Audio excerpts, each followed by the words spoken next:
Okay students, तो आज हमारे पास क्या है, सेकंड चैप्टर है हमारा, that's biodiversity. And biodiversity, what is the meaning of basically biodiversity? So bio mean life. Okay, ये बात तुम पिछले चैप्टर में बहुत पढ़ चुके हैं। And diversity means variety simply, ठीक है। तो ही ऑर्गेनिजम्स की वैरायटी की स्टडी जो होगी वो हम बायोडाइवर्सिटी में करेंगे, ठीक है। सो लाइफ की जितनी भी वैरायटी है हमारे पास, जितनी भी वैरायटी में लाइफ हमारे पास आती है, वो सारा हम क्या पढ़ेंगे, बायोडाइवर्सिटी में पढ़ेंगे, ठीक है। ये वो बायोजियोग्राफी की तरह ही है बेसिकली हमारे पास, जिसमें हमने पढ़ा था कि पेंगुइन हैं फॉर एग्जांपल, वो पोलर रीजन में रहते हैं, ठंडे इलाकों में। फिशेज हैं वो सी में रहती हैं, मेरीन मेरीन है वो ऑर्गेनिजम्स। और ह्यूमंस हैं वो लैंड पे रहते हैं। तो बायोडाइवर्सिटी क्या हुई, लाइफ की वैरायटी हुई, तो इस आइडिया हम बायोडाइवर्सिटी में पढ़ेंगे। ओके, अब हम इंट्रोडक्शन देख लेते हैं कि our planet is a home to vast variety of organism. हमारा प्लैनेट एक घर है बहुत सी वेराइटी ऑफ ऑर्गेनिजम्स के लिए, from tiny insects to towering trees, जिसमें छोटे से छोटा इंसेक्ट भी होता है और बड़े से बड़ा टावर की तरह बड़ा ट्री भी होता है हमारे पास, ठीक है। तो ये सारे क्या लिविंग ऑर्गेनिज्म, इन सबके लिए घर क्या है, हमारा planet earth. The variety is essential for health and balance of our world. ये वेराइटी बड़ी ज़रूरी है हमारी हेल्थ के लिए और बैलेंस करने के लिए इस वर्ल्ड को।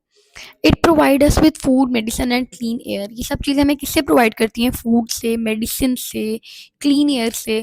ये सारी चीज़ें हमें प्रोवाइड करती हैं, ठीक है। अब फूड कैसे हमारे लिए वेराइटीफुल है कि देखो, जो हम खाना खाते हैं वो कैसे खाते हैं। फॉर एग्जाम्पल अगर हम कुछ लोग मीट खाते हैं, कुछ लोग चिकन खाते हैं, तो ये सारा क्या है, ये एनिमल्स ही है ना।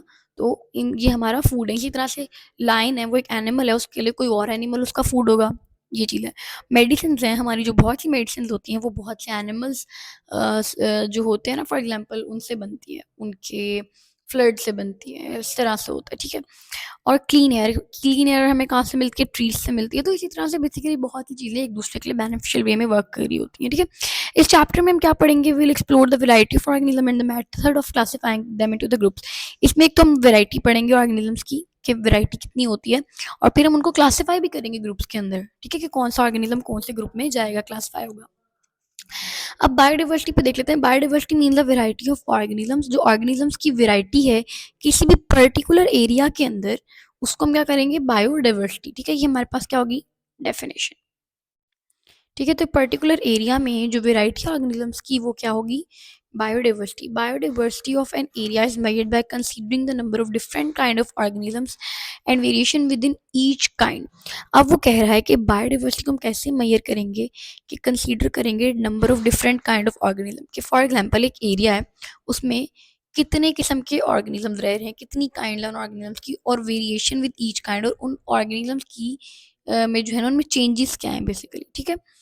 Biologists have discovered and classify almost 2 million kind of organisms.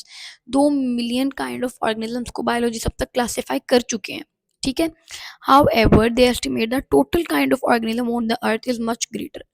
और जो हमारे पास टोटल काइंड है ना, जितने भी जिंदा चीज़ें हैं इस प्लानट पे, for example plants, animals, micro organisms, इन सब चीज़ों को, वो बहुत ही ग्रेटर है उनकी amount. Biodiversity is not evenly spread out.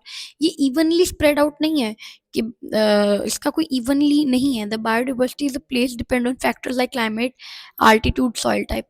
अब इसमें ये चीज़ नहीं है कि फॉर एग्जांपल ये हमारे पास ये एरिया, तो इस एरिया में हमारे पास जो है ना एनिमल्स रहेंगे, इस एरिया में हमारे पास प्लांट्स रहेंगे, इस एरिया में हमारे पास जो है वो सी वाले मैरियन रहेंगे। तो ऐसा नहीं है, ये इवनली डिस्ट्रीब्यूट नहीं है।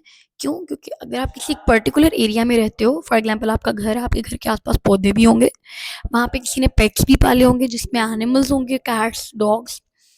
तो बेसिकली इवनली नहीं है डिस्ट्रीब्यूट। ये एक तो क्लाइमेट पे डिपेंड करती है, आल्टीट्यूड पे। आल्टीट्यूड क्या होता है? ऊंचाई। अब फॉर एग्जांपल जो दरख्त आपके यहाँ उगते हैं नॉर्मली लैंड पे जहाँ पे रहते हो, अगर आप उधर जाओ, आल्टीट्यूड वाली साइड पे जाओ, हाइट पे जाओ, तो वहाँ पे डिफरेंट किस्म के पाइन ट्रीज उगेंगे।